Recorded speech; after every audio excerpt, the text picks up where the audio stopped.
Welcome to the Whiskers Sanctuary. Take a slow breath and let your body settle a little more completely into wherever you're resting. Let the weight of you sink into the surface beneath you. And as you do, just allow the day to move back a little.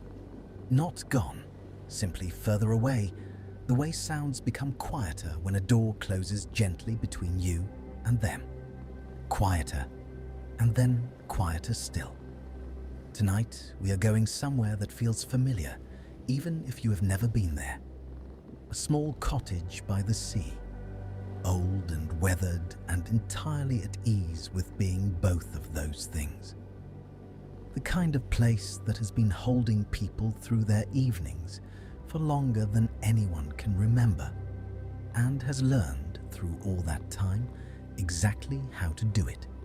The windows let in the sound of the sea, distant and steady. The curtains move softly with the salt air, and somewhere inside, in a place chosen long ago and returned to many times since, a cat is already sleeping, and the cottage holds its warmth. The cottage has been standing here for a very long time.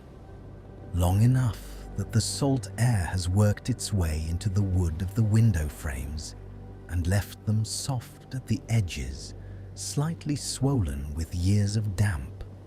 The kind of frames that require a particular firmness to open and a particular patience to close. Long enough that the floorboards have developed their own language.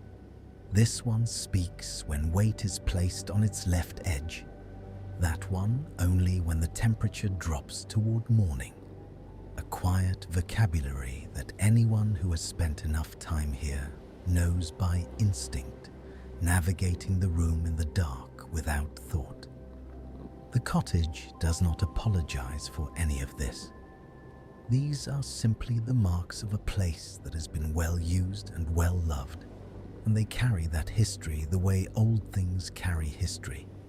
Not as damage, but as character. Not as age, but as depth. The walls hold warmth, not the heat of a fire. The fire, if there was one, has long since settled to embers and the embers to ash. This is the residual warmth of a space that has been inhabited through the day and has held that inhabitation in its surfaces, in the plaster of the walls, in the fabric of the chair by the window, in the old wool blanket folded over the arm of it, in the particular quality of air that a room develops when it has been lived in long enough to have taken on the temperature of the lives inside it. The warmth is quiet, unremarkable, simply there. The way the warmth of a known place is always simply there, not noticed until it is absent, and tonight it is very much present, and the cottage holds its warmth. The curtains at the window lift slightly, a breath of air from the sea, finding its way through the gap where the frame has never quite closed flush, moving the sheer fabric in one slow billow and then releasing it. The curtain settles, then lifts again, then settles. Each movement the same as the last, unhurried, predictable, regular as the breathing of a sleeping thing. Through the fabric, when it lifts, the dark outside is visible for just a moment. The suggestion of the sea somewhere beyond the garden, the deeper dark of the sky above it, and then the curtain falls again, and the room closes back around its warmth and its quiet, and the cat asleep in the chair. The cat has been sleeping here for some time already, curled into the corner of the chair that it has always preferred, the left corner against the arm, where the fabric has taken on the precise shape of a sleeping cat over years of use. Its body fits the space the way a key fits a lock it was made for. One paw is tucked beneath its chin. The other rests along its side. It its pads soft against the worn upholstery. Its eyes are fully closed. Its breathing is slow and even, each breath so quiet and so regular that it is less a sound and more a quality of the room itself, part of the cottage's own breathing, part of the way this particular space inhabits the night. The slow rise of its body presses gently into the fabric, settling deeper into the shape that has been waiting for it. The sea is always there, not intrusively. At this distance, it does not intrude. It simply exists as a presence at the edge of hearing, the way a familiar voice exists as a presence at the edge of awareness, even when you are not listening to it directly. The sound of it is continuous and unchanging enough that the ear has long since stopped tracking it as separate from the silence. It has become part of the silence here, the particular quality of silence that belongs to places near the sea, a silence that is never quite empty because the water fills the empty places with its steady, patient sound. Each wave arrives without announcement, building somewhere out in the dark, gathering itself without urgency, and then releasing against the shore in that long, slow hiss of water over sand and stone that is one of the oldest sounds anything has ever heard. And then the pulling back, the drawing of water away from the shore, the soft rattle of small stones in the undertow, the brief pause before the next wave begins its approach. The rhythm is not metronomic. It is slower than that, and more variable and more alive. The rhythm of something that has been doing this since long before there were ears to hear it, and will continue long after. Something that belongs to no particular hour, but to all hours equally. And the cottage holds its warmth. The cat stirs, very slightly. One ear turns toward the window, listening without needing to fully wake. Its eyes open to a sliver, not waking, not alarmed, simply the body's brief automatic check of the world before returning to rest. The curtain is moving. The room is warm. The sea sound is exactly as it was. Everything is as it should be and has always been.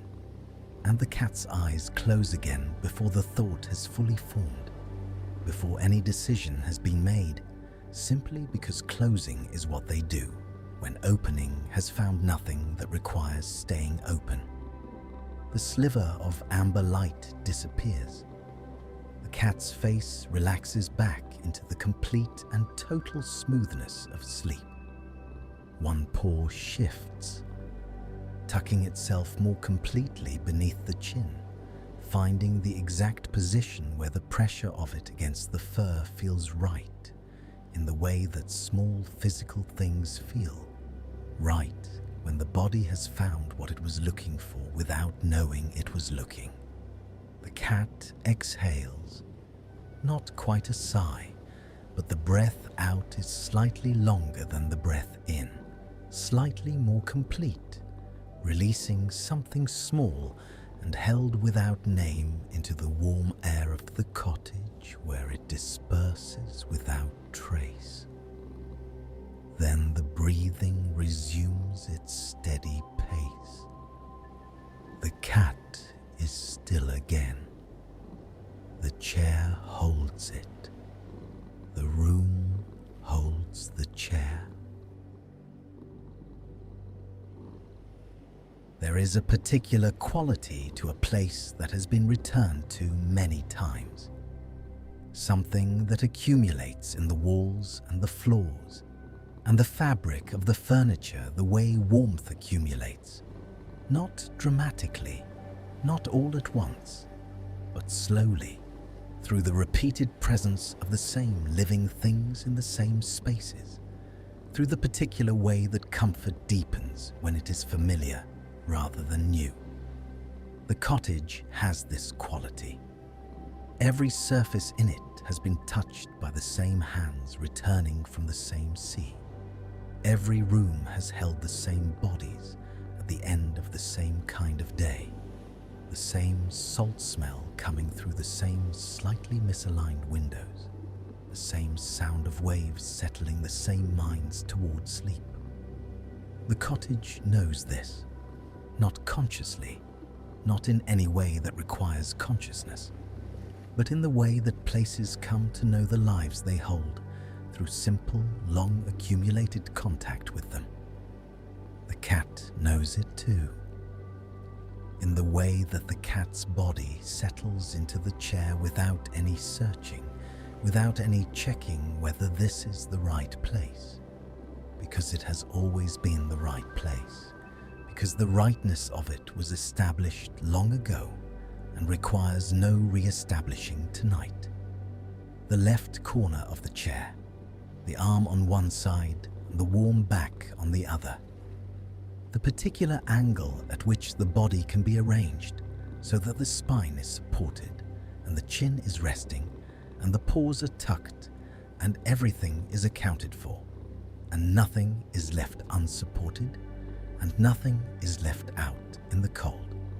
The cat has found this arrangement so many times that finding it has ceased to be finding and becomes simply arriving, the body going to the place it knows, without navigation, without effort, the way water goes downhill, and the cottage holds its warmth.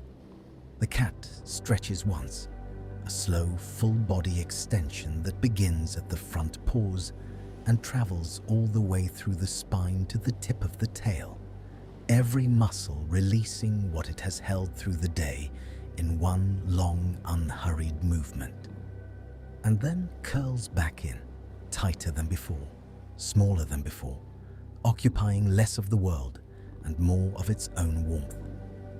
The chin settles again, the paws tuck, the tail wraps around the body in that perfect closing arc, and the cat is stiller now than it was before the stretch, stiller in the way that things are stiller after a complete release, the way a room is quieter after a sound has moved through it and been fully absorbed.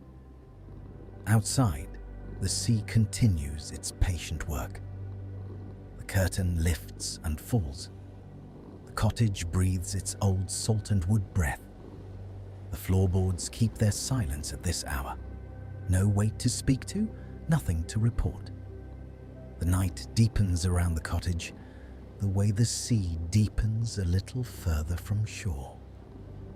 Gradually, and then more so, and then simply completely, the way all deepening eventually becomes complete, and the cottage holds its warmth. The cat's breathing has slowed to the very bottom of its range. Its body feels heavier now, not sinking, just fully resting where it is. Each breath arriving from somewhere deep, not the chest, but lower, from the place in the body where breath lives when the body is completely at rest, when there is no reason to breathe shallowly, when the air can come all the way in and all the way out without hurry and without any awareness that it is doing so. The rise of its sides is so small now as to be barely visible, just the faintest suggestion of movement beneath the fur, the gentlest confirmation that something alive is here, resting in the old chair in the warm cottage while the sea sounds on outside and the curtain moves in its slow repetition and the night deepens around everything without asking anything of anything. The warmth of the cat and the warmth of the chair have become indistinguishable. The fabric beneath the cat's body is warm because the cat has been here, and the cat is warm because the fabric has held its heat back to it. And between the two, there is no longer a meaningful temperature difference. simply the shared warmth of a living thing and the surface that has received it for long enough to have taken on its nature. The cat's paws are warm against the upholstery. The cat's chin is warm against its own folded leg.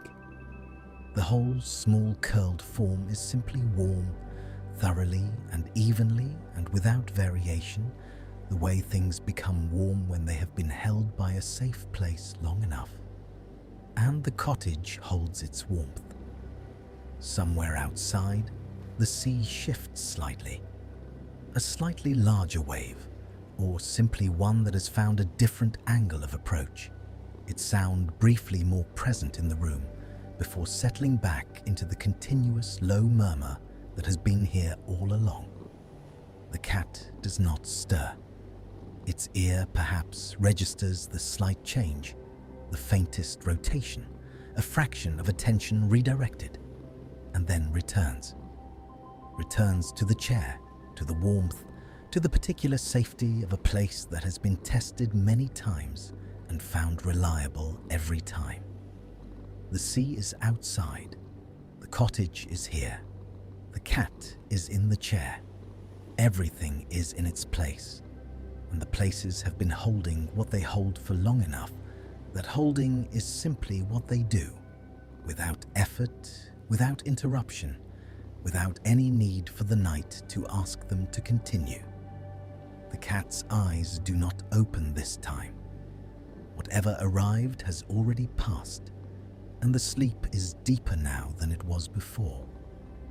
Deeper in the way that sleep becomes deeper when it has been settling for long enough, layer by layer, the way sediment settles in still water, the way quiet settles in old rooms, the way everything eventually settles when there is nothing to disturb the settling. And the settling has been going on long enough to have reached the bottom of things, and the cottage holds its warmth. The cottage is very quiet now. Not the quiet of something waiting, or the quiet of something that has been silenced, but the deep and easy quiet of a place that has done everything it needed to do today and has arrived at this. The long, unhurried hours of the night in which nothing is required of it except to be what it is, which is warm and old and salt-smelling and entirely at ease with the sea outside its windows, and the cat asleep in its chair, and the dark pressing gently from every direction against its walls. The sea continues. This is its nature, to continue. Not dramatically, not with any sense of purpose or direction. Simply to continue, the way the sea has always continued, the way it will continue long after the cottage has returned to the earth, and the earth has returned to something older than either of them. The sound of it reaches the room as a kind of reassurance. Not that anything is fine exactly, but that everything is continuing, which amounts to the same thing at this hour, in this warmth, with the cat asleep in the chair and the curtain moving in its slow and patient way. And the cottage holds its warmth. The cat breathes. The chair holds the cat. The cottage holds the chair. The night holds the cottage. The sea holds the night. And the cottage holds its warmth. And the curtain moves, and the sea sounds on. And the cat sleeps, warm and held and home. And the cottage holds its warmth, and the warmth holds everything, and everything is enough. And somewhere nearby, perhaps in your own quiet room, you may feel it too. That same warmth, that same sense of a place that has held you before and knows how and is holding you now. The sea continues. The cottage holds its warmth. And you are already home, already warm, already resting all the way down.